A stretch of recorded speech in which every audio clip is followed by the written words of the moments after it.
Gentlemen, I'm going to pass it on to you. Thank you, Bob. I appreciate that introduction. My name is Captain Cole Brown. Major Mike Zabatagas. And Mike, it was great that you had a great interview this morning with Chris Vaughn, our good friend from FEMA. Yes, anyone who saw this morning's session, there was a interview with Chris Vaughn, the Geospatial Information Officer for FEMA. And he had mentioned that Civil Air Patrol ground team was taken for damage photography as as well as high water marks. So what we wanted to review in this session is that application that was used that Chris Vaughn had referenced. Great. And we're going to start out with a short video. This video will just go over to the entire process of the app, some GIS, and also how to set up the app. And when we're done that, we're going to come back for a live showing of the app itself.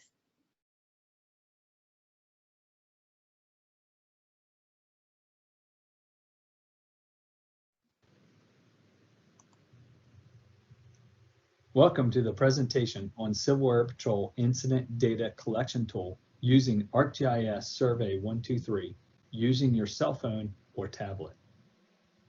My name is Captain Cole Brown. I serve on the National CAP GIS team and as an incident commander for the Maryland Wing.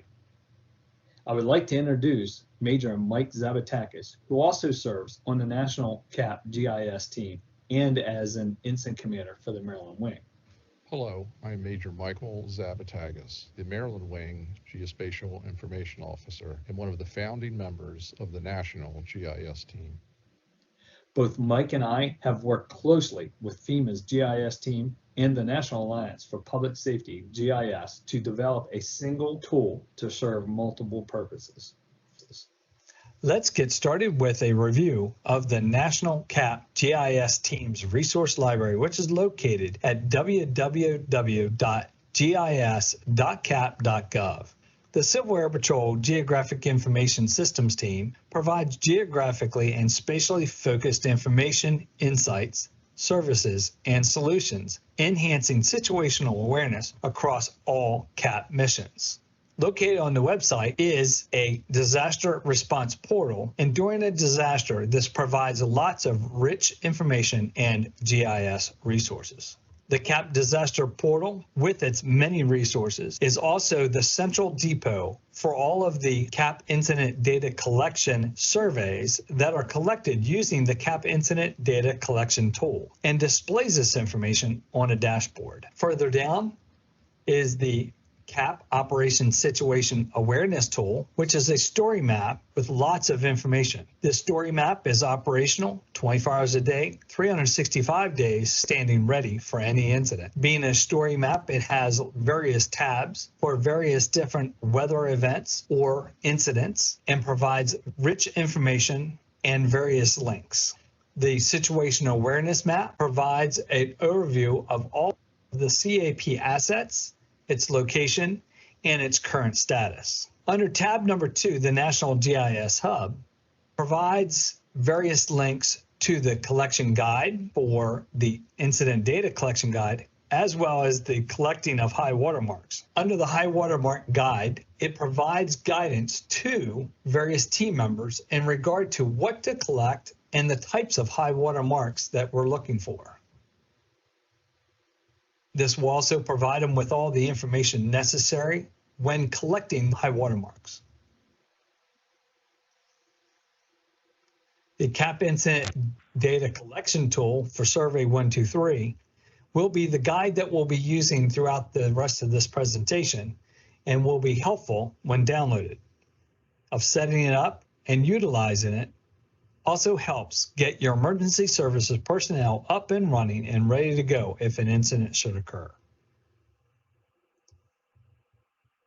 So we want to give a brief overview of ArcGIS Survey 123 and GIS in general.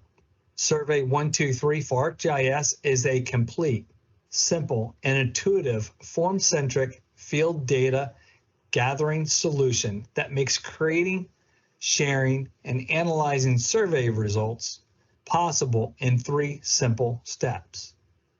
Ask the questions, get the answers, and make better decisions. Surveys can also be completed and submitted in a web browser, more preferably on a phone or tablet Survey123 app. Survey123 for ArcGIS is a powerful field data gathering solution used by FEMA urban search and rescue teams and state urban search and rescue teams, which provides a common platform. The CAP GIS team has developed a survey based on our multi-pronged operations, collecting and submitting surveys that cover over 8 groupings, from the CAP team status reports or collecting information of a clue or information regarding an ELT or location of a missing plane to assisting FEMA with building damage identification and high water marks. The ability to report information and take a photo of various situations such as a plane crash, damaged building, high water mark, hazardous situation, or a clue helps decision makers make better decisions faster and manage the response of the incident more effectively. The survey helps the documentation of information without it being misinterpreted or mistakenly reported. Information is only touched once and seen immediately by the customer, like FEMA, the State Operations Center, or the incident commander. Georeferencing means to associate information, image, or an event with location information in a physical space. It takes all information collected and puts the information into a geopoint that can be visualized on a map. All things are spatial. Everything that CAP does is inherently a spatial problem. And the more we incorporate spatial data in the decision-making process, the better and the quicker the results will occur. This also helps with better and consistent data management that can be visualized by multiple persons in multiple locations. Spatial data is any data with direct or indirect reference to a specific location or geographic area. Spatial data is often referred to as geospatial data or geographic information. The CAP GIS team wants to leverage commonly owned devices such as cell phones and tablets to be able to deliver timely data to our incident commander and our customers. Survey123 will allow the collection of this data in almost real time to those decision makers, creating a more efficient operation. The app, tied with the dashboard, have been designed specifically for CAP to meet current operational requirements. From time to time, the GIS team can update this app, and when the user opens up the app on their phone, they'll be prompted to update the survey with the latest changes. The app can be used by both ground and air crews. The app can also be used if there's no cell coverage, but once they obtain cell coverage, the data will be uploaded. The CAP Incident Data Collection tool is only one tool in the toolbox. Civil Air Patrol's preferred operational mapping software is a web-based map called SARTAPO. This is a simple and intuitive web-based mapping program that can allow multiple people in multiple locations to interact on the map simultaneously, including tracking both ground and air crews while they use the CalTopo app in the SARTAPO server on their phone or tablet. Additional information and details are available on the CAP GIS hub to show where they are and where they're tracking. Before we could use the CAP Incident Data Collection tool, we will need to download the app for Survey123.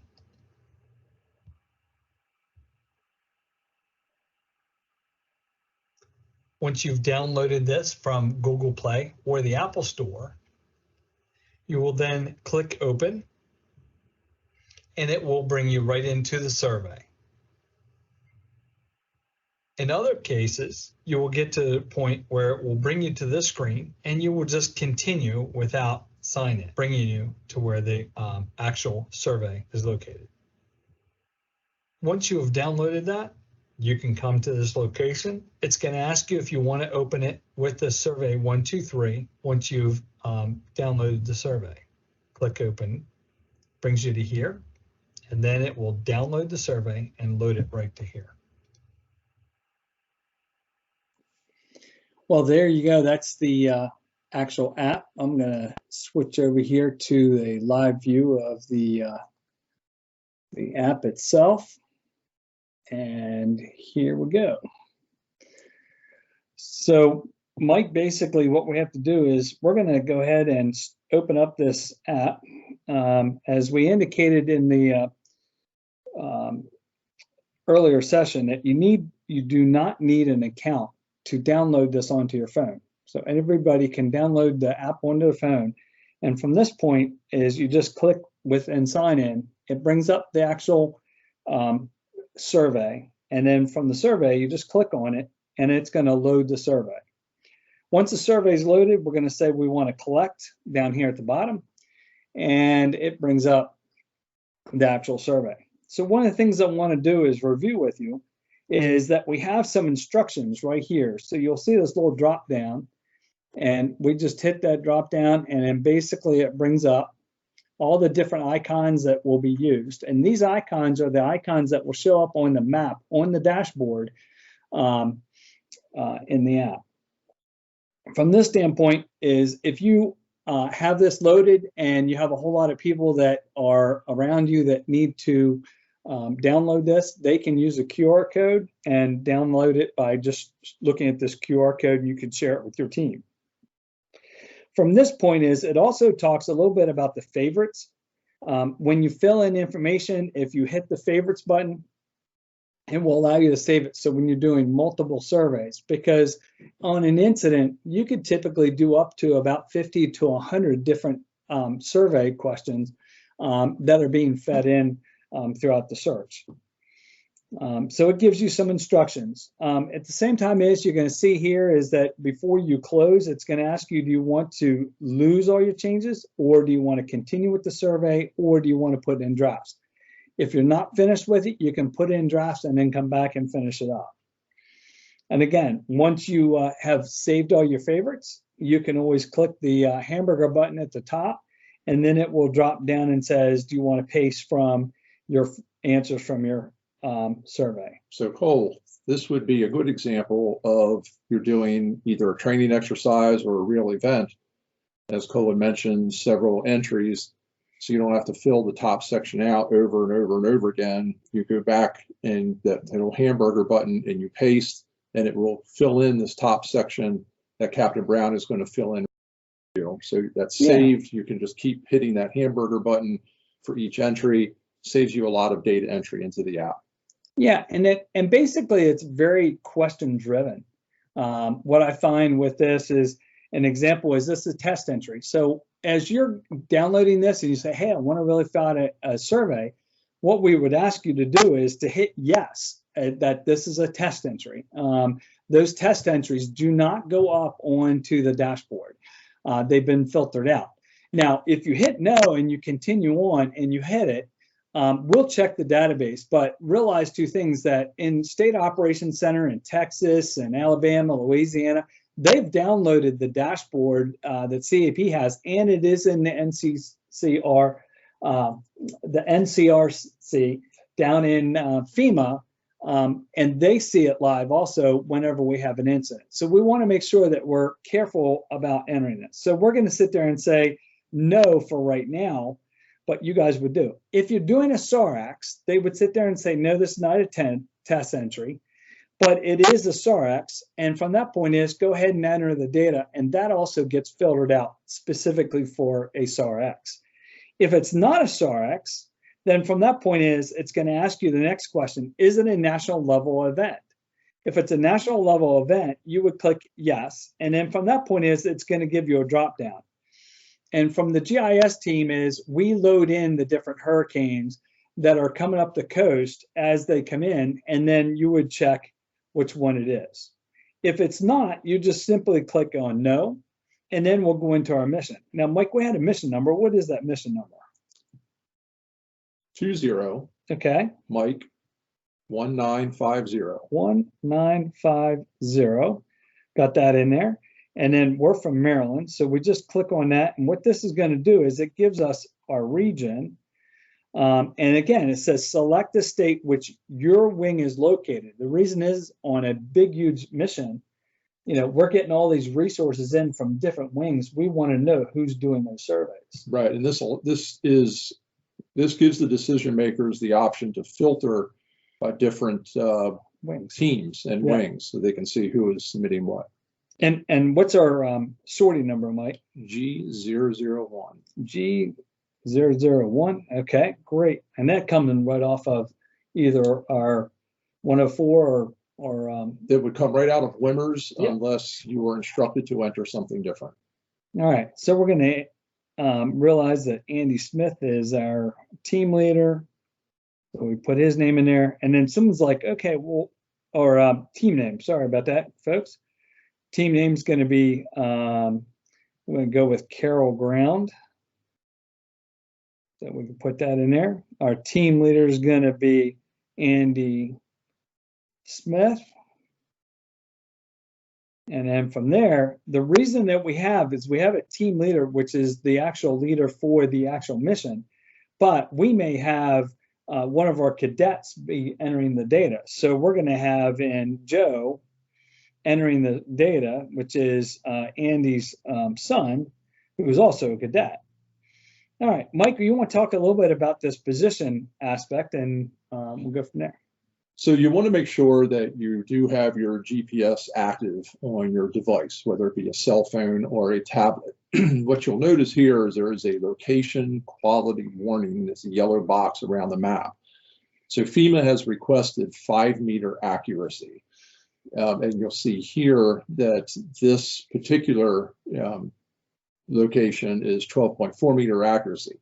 It will still accept it, but they would prefer a more accurate georeference. So the way to do that is to put your phone actually in airplane mode, let it sit for a minute or two, and you will see that increase. Your location data will probably come down within that 5 meters.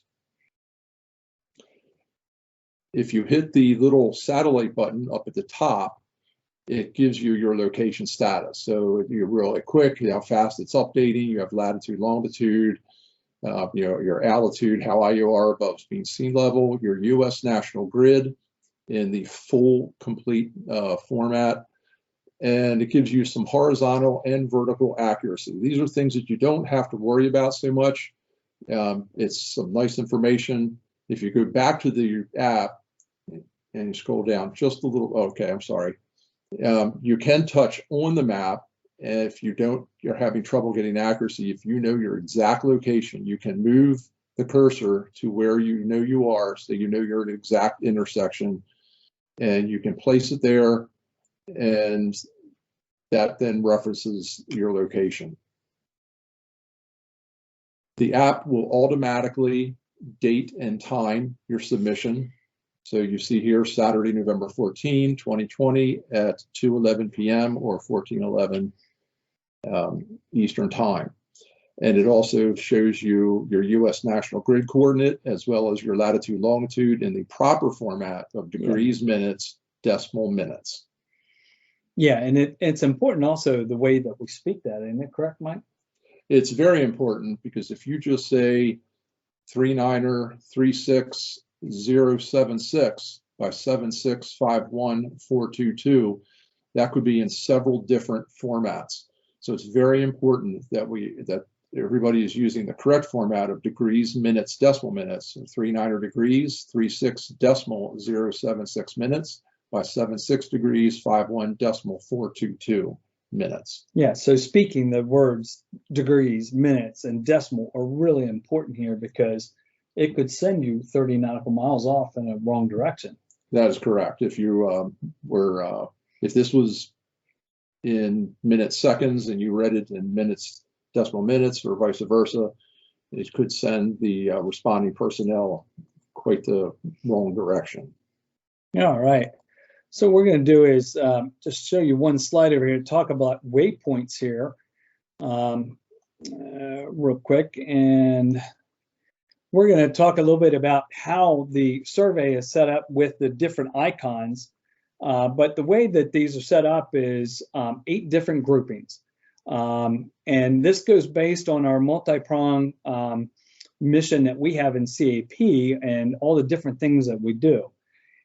Our biggest thing is that our assets are most important. We want to make sure that we have good welfare checks, making sure that we know where our assets are at all times. So one of the things that we look at is cap position update, and that's our first category because we're leaving and we're en route. So we want to talk about those things. The next one is ELT, PLB, and some people say, hey, PLT, that's a personal locating transmitter, and that is part of the NAPSEG icon, which is PLT in a circle, and in a plane crash. Our group 3 basically is a clue location, and group 4 is transportation roadblock. Now, this became really important, Mike, with FEMA, because as Chris Vaughn said, is during a disaster, trying to get to that point, he said is it would be nice to know, is that route blocked, or is there an issue that we can't get there from there? So that's really important. And then from there is flood, water, and high water mark. This is where that high water mark is, but we identify that we got a flood area, but is this a survey for a high water mark? And we'll show them that here in a minute. Go ahead.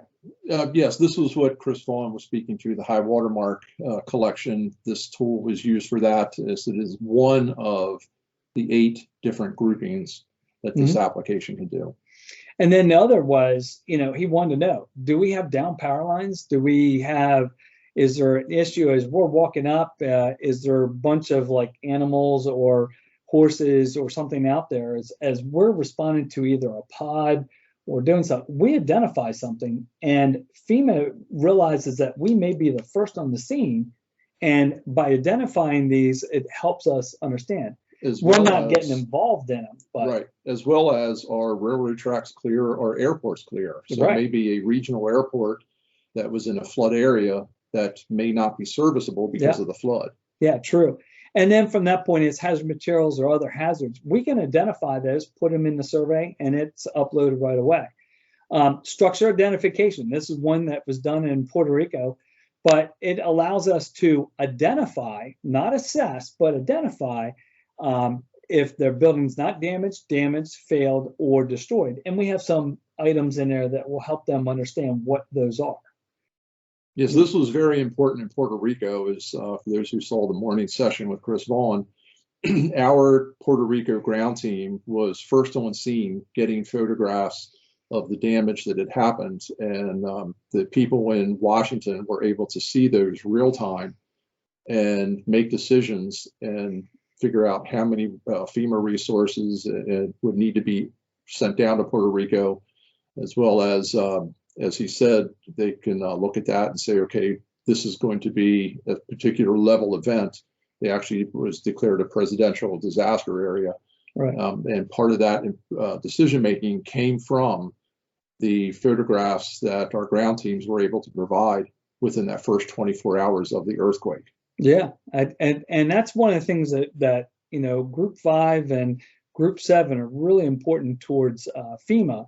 And it helps us. One of the things that you and I have worked on with FEMA and Dewberry and the rest of those companies was identifying those high watermarks, which we just did in Texas this past summer, where by checking all that, they can then measure across that surface and realize that any house at that elevation would be underwater, and they can do a presidential declaration based on that.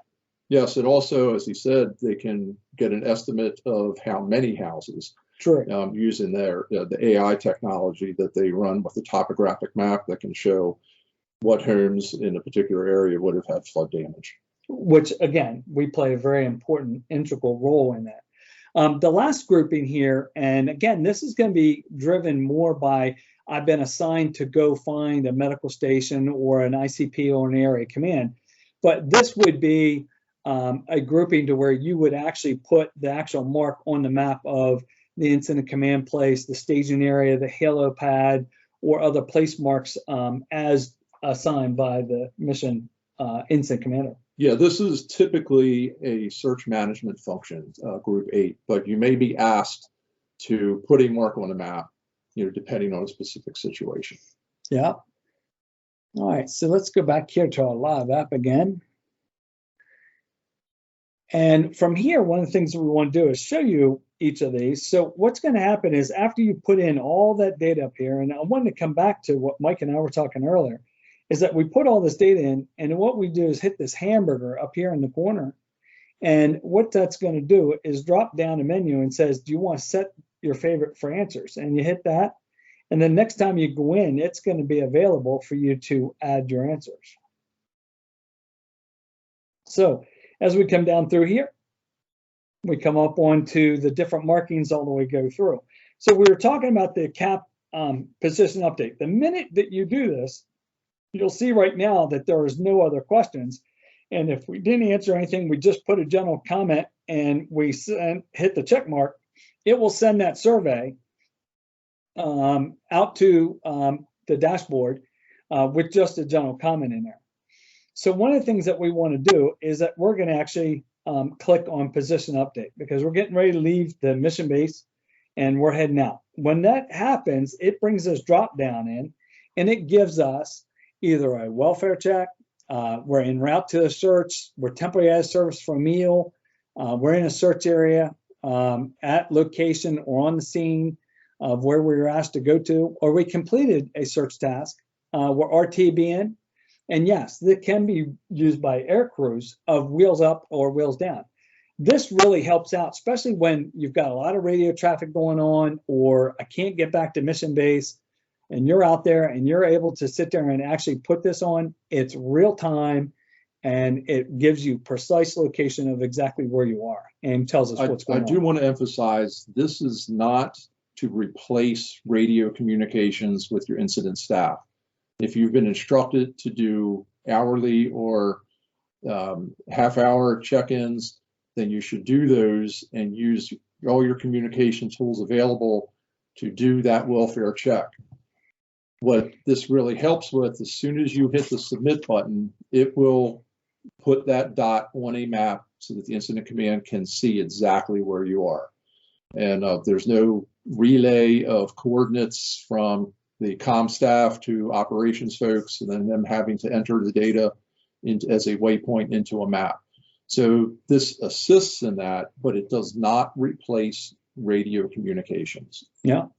So one of the things as we looked at is that we have ELT and we have PLT, and there's a difference. One is a person born, while an ELT is on an aircraft Or boat vessel. Or a boat vessel. And one of the things that we want to do is, if we click that, it's going to give us a list of questions down here. And again, as we scroll back down, it basically says, hey, we acquired signal. So we were searching, going in the area, and all of a sudden, boom, we got a signal, we got out of the vehicle, we've taken our compass out, which is pointing to magnetic north. And as a result, we got a signal strength. And Mike, what was that signal strength on the DFing unit there? 480. 480. Okay, so we're going to put in here 480. And what mapping direction? I know you had your compass out there. It was 030. 030. Okay, good. And from that point is, a lot of times that screen comes up, you just slide it down. And from that point, was the beacon located? No, this was not on this signal. one. Okay, so in this particular one, we would go down, answer the general questions, and we would hit submit, and it would be uploaded. But Mike, I think we just found it. And as a result, here's what happens is it a distress or a non-distress? In this example, we'll use a distress. Oh, we're distressed. Oh, look, it pops up the subjects, because if it's distress, we expect someone to be there. How many people were on board, Mike? There were 2 people. Oh, wow. Okay. So we got 2 people on board, and immediately it's going to give us what we have. Was there injuries on this? Yes, we need medical assistance. Okay, so the first one needs medical assistance, and their name was, let's go up here, and it's Joe. And then their gender is a male. And Mike and I talked about this. This is going to be a drop down in the future. And then we've got hit this little button for 1 to 2. So we're going over to number 2, and they need medical assistance, and that's Jane. And so Jane's in here, and it's a fee. Oh, I misspelled Jane. Got to make sure. But you would put their full name if you would have it. And then from that point is, it's a female.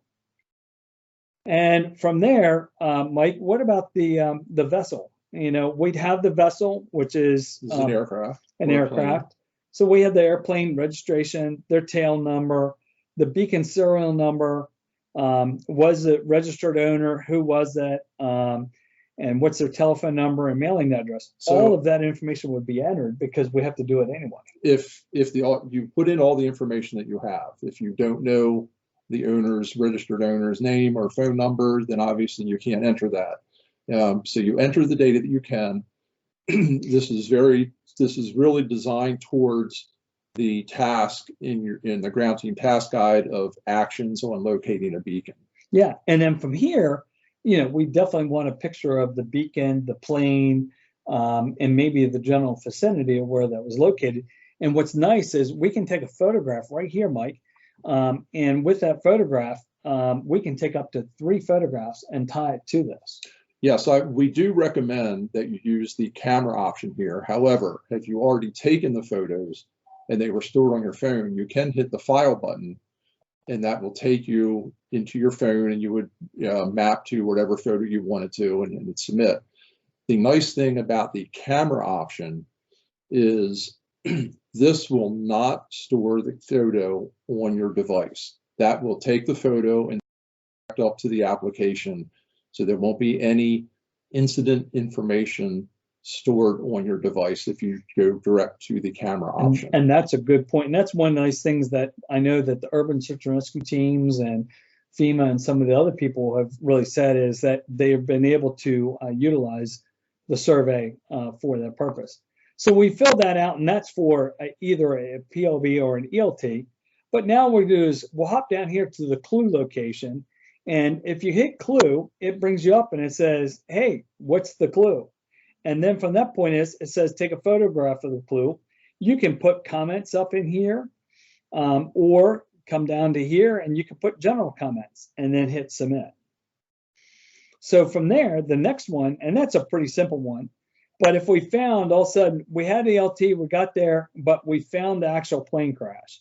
This is really critical because it brings up a separate subject. It almost brings up the same questions, the number of subjects on board and the vessel and the question from there and the photos. So very similar to the PLB distressed aspect of it. Mike? Yeah, next on the transportation route block, as we had talked about a few minutes ago, this is actually one of the important things that FEMA looks at, transportation being one of the main things. You know, how are they going to get help into an area, or how are people going to be evacuated if a route is blocked? So you may be asked to go and look at a rail bridge, or you may be asked to go to a local airport and to determine, is the airport open, or has it been wind damage and trees are down across the runway or whatever. So you would select what type that you were going to look at, and what was the issue. Could have been it was flooding, so the runway is obstructed because of that, or other debris. You always have the option of putting in some text there at the bottom, general comments. So if there's something at the top isn't a perfect example, and then you can take a photo and hit the submit button. Yeah, and that's one of the things is that we want you to select the highest priority or the one that's causing the most damage, but there may be other reasons, trees, utility lines. Go ahead and just fill out down here underneath what is the description of that disruption to that airport or to the railroad. And again, take photographs, and then that gets plugged. From here, let's jump into our big one that FEMA's got us working on, and this is where we will do the high water mark. So the high water mark is something they started several years ago. First used it in Hawaii, actually, and we have used on the Gulf Coast several times.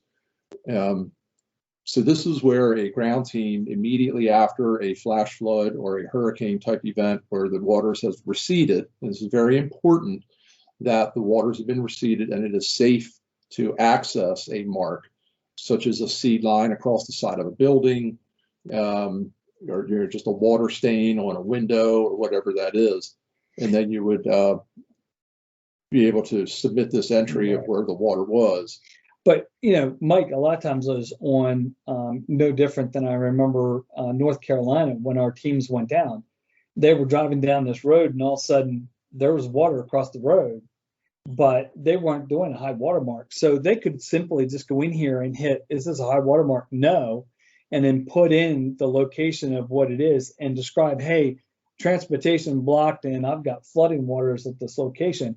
They can submit that as a survey without having to worry about doing the high water mark because they haven't been assigned to do that yet. Absolutely. So that example could be entered as either a high water mark across the road or as a transportation block of flooding. Right. But we would, in here, is this a high water mark survey? It's no. And then we would submit that. But if we were out and we were already pre-assigned to go out to do some of these high water marks, we would select yes, and then that will start bringing up some instructions here. And again, we're going to have you guys read these on your own, and they're also available on the portal that we talked about earlier that you can look at. And from that point is, what's big here is you got to have some tools. And Mike, you want to just talk just a little bit about Yeah, it's really a pretty simple process. A tape measure, recommend a wide marker, something a little more than just a pen because you're going to be taking a picture. So someone's going to have to read it via the picture. And a whiteboard or a clipboard and some blank white paper. And literally you find a mark, you get as close to it as you can, give your phone or tablet a minute so that it can geo-reference, and then you measure up to that mark. You write HWM on the paper or dry erase board and how many inches above the ground that mark is. You have that in when you take your photograph. That is in the photograph, your whiteboard or your clipboard with the white piece of paper. and then those inches, that's going to be what the photograph is, but the inches will go into here. But what's nice about this, Mike, is where we talked about a seed line. If we thought it was a seed line, if you click on it, it's actually click on the picture. It will show you a picture of what we mean by seed line. So as you go down through here, I mean, each of these have different aspects. So, if it's a debris line, we would click debris line. And then from that point is we would describe that hazard. And then we would take our picture and then we would submit and we're done. So Correct. We talked longer than it would take us to do that survey. Yes. And as Cole had mentioned, if you were assigned to do high water marks, in the last incident, it was FEMA Region 6. Yeah. Had submitted a list of coordinates where they wanted CAP units to go and do high water mark assessments. We sent the teams out, they went out, they did them. They were very impressed. They had a third party do the flood analysis on those, and they were able to determine the level of damage and how much assistance FEMA would have to provide very quickly within probably 48 hours of when the incident happened. So again, coming down to our next grouping, we have various hazards, and this is what we call our hazard grouping. And the hazard grouping can be electrical, fire, animal, hazard materials, or others. But there's been many times where we're responding to a disaster or we're out trying to help the community, and all they're trying to do is get an idea, how significant is this damage, how big? And by canvassing that area, we can start putting this information on, and that starts showing a bunch of, concentrated areas that says, oh, we need to get the electric company out there, or we need to get animal control, or we need to work with the Department of Environment to be able to handle the hazard materials issue. So those are important, and we can be asked just to say, can you help us just identify some of these? But with doing that, what we're going to do is we're going to take a fire hazard. And then as we scroll down, it's simple as, what is the hazard? What impact is it having? Is it an urgent measure? Yes. And then from that point is it related to debris? And this is really critical because there's a lot of debris piles that they try to identify. If it is, it's going to ask you, what are the debris? And you can select multiples of these in here. And then again, general comments. But if you have debris, make sure you take a picture of it and submit it. Yes, a good example. This actually happened near my home with a ice storm where a tree had come down across power lines. So it was an electrical hazard, but it was caused by a tree coming down across the power lines. So it wasn't just the power company that had to respond. They had to send out a team that could cut the tree down after they cut power so that they could then put the power lines back up. Good. And then from that point is our next grouping is going to be in regard to the damage assessment. So there's our damage identification, not assessments, because FEMA does the actual assessments. All we're doing is standing in the middle of the street looking across going, man, that building's damaged. Yes, it's very important. We do not enter structures to do any assessments. Our tasking related to this is simply from the street, or some people would call a windshield survey, where you don't even have to leave the vehicle. You could open the window, take a picture of a building that you may be able to see a crack in the wall or a roof that had been ripped off. You do not submit an assessment. You're just saying, hey, I see damage to the structure. It looks like it's damaged, but it's not totally destroyed, or it doesn't look like it's damaged at all. And from here, what's critical is try to get the street address of that particular house. And then from that point is what caused the damage. And this is simple. This is just going to bring up, is it a fire hazard, snowstorm, windstorm, straight line winds, tornado, earthquake, landscape, landslide, droughts, tropical storm, hurricanes. So all of these are available to be able to put in here. And then from that point is that what type of structure? And it's going to ask you different questions. And some of these have, if it's residential, it may have some residential questions such as type of dwelling. And again, if it's a school, it may have certain questions such as, is the structure occupied? Yes or no? Is sheltering needed? Is debris removal? So it just continues to ask. And it's also, are utilities functioning? And if it says no, it says, are they damaged? Yes.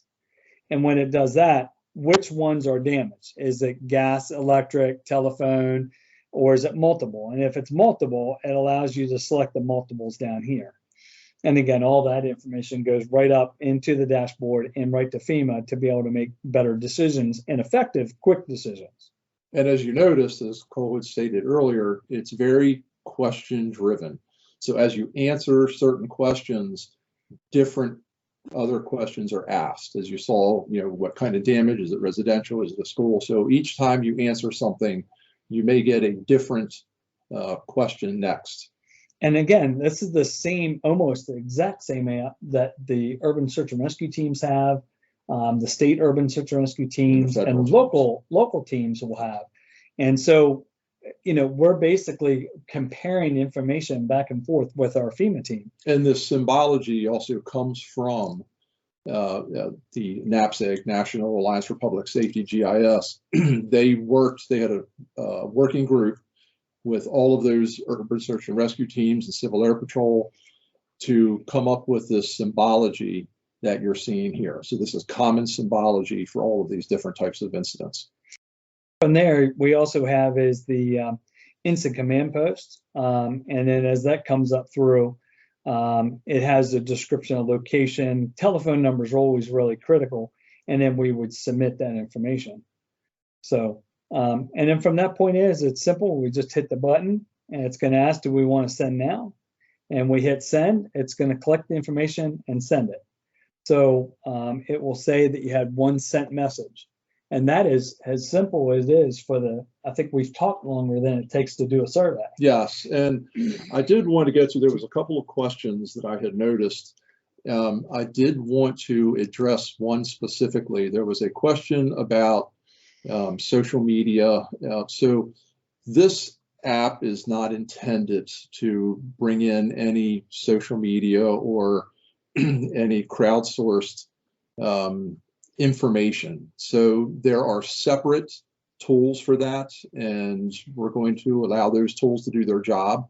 The NAPSG does a lot of crowdsourced photo work with story maps.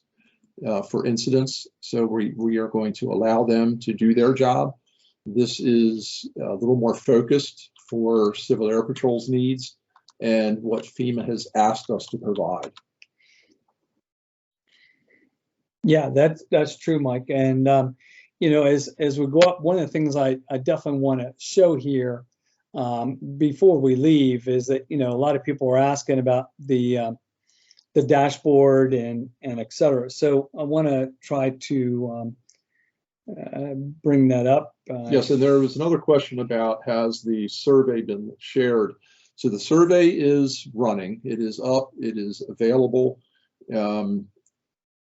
If you go to the GIS hub page, you can actually, and you go to the situation awareness tool. That's what we're going to do, yeah.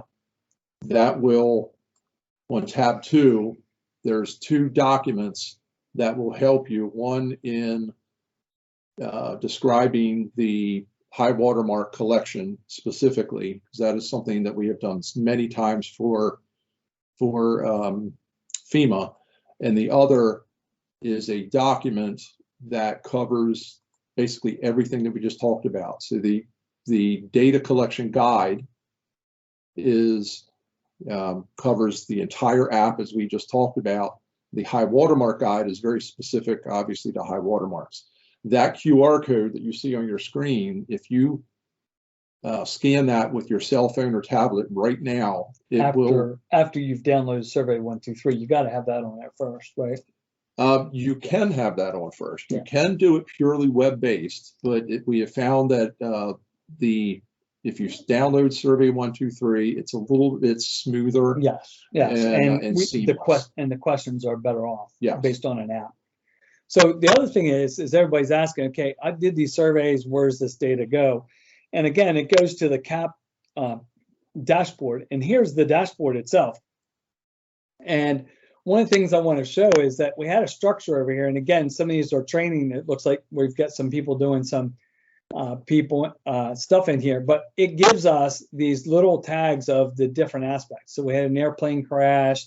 We've got position updates of different people putting in updates, but we've got high water marks and flood marks in here.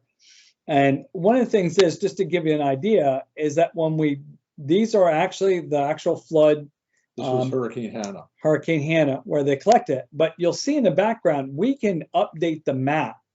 And the map may have regions like they wanted any high water marks in this region. And as a result, whenever we click on this, it's going to bring up, hopefully it's not going to lie to me here. Oh yes, it's looking for the polygon, but we'll click on one of these items and then it brings up the actual, what was collected. So there's the coordinates, there's the team who entered it, high water mark, and again, all the way down through, you know, was this high water mark? Yes.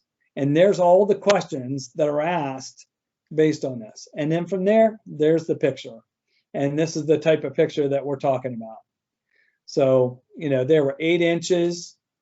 They basically had an object ID that we gave them. It was number 14. And that's the location for that same object. So we're able to correspond back to what they were looking at. So that when that team submitted that high water mark, that comes up on the map within about 15 seconds of when they hit the submit button. Excuse me. So it is near real time. This dashboard that you're seeing now is shared with FEMA, with state EOCs. In this case, it was with the Texas State EOC, with FEMA, and a couple of third-party entities that process the high water marks to do that flood modeling.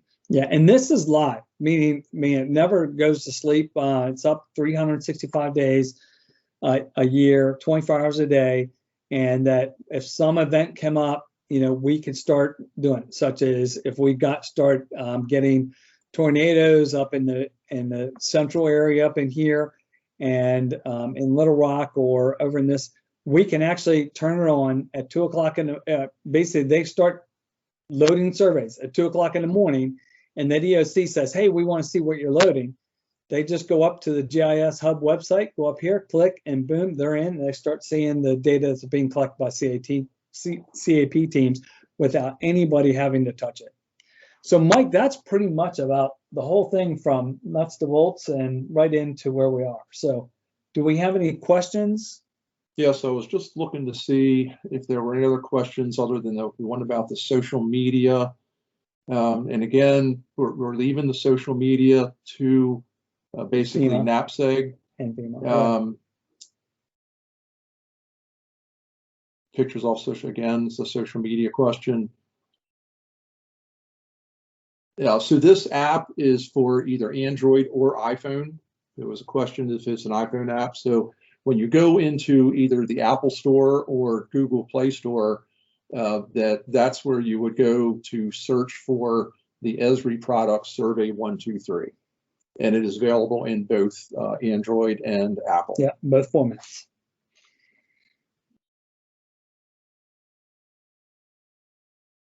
So any other questions in the chat? If you have questions, you can go ahead and enter those questions into the chat. What best device to use? Well, that's a personal preference. I've seen people use tablets. I've seen people use a phone. But primarily, remember, this is no different than getting us deployed, getting us out in the field, and start collecting the data. So one of the things that some people have a little bit of, I guess, not quite understanding. So it is true, if you put your device in airplane mode, your device will then use its internal GPS receiver to geolocate. This is actually more accurate than the cellular way of geolocating. So if you put it in airplane mode, it will locate you better. You can still take the picture, you can answer all the questions, and then you go back into regular cellular mode and hit submit. If you're in an area where cellular service has gone out, you can, again, put your phone in airplane mode, answer all the questions, you hit the submit, and there's a save for later. When you get to an area that does have cellular reception, it will then upload you can upload it into the system. Yeah, the other thing is, Mike, is that if you have a GPS, Bluetooth GPS device, Bad Elf and some of the others that are out there, you can basically tie them in to your phone and then get it. So we're about towards the end here. And we're going to look one more time to see if there's any more questions that popped up in here. And then I'm going to turn it back over to Bob Thompson. Okay, great. Yeah, it's we're actually a couple of minutes past. The next session is starting up. So thanks to everybody for coming on in. Feel free to drop emails. You know where everybody is. So questions are always welcome. And thank you for coming to this session. And I guess we'll see you on the next session. Gentlemen, I've got to scoot on and get that one going. So I'm going to leave it in your hands. Okay, thank you, Bob. Thank you.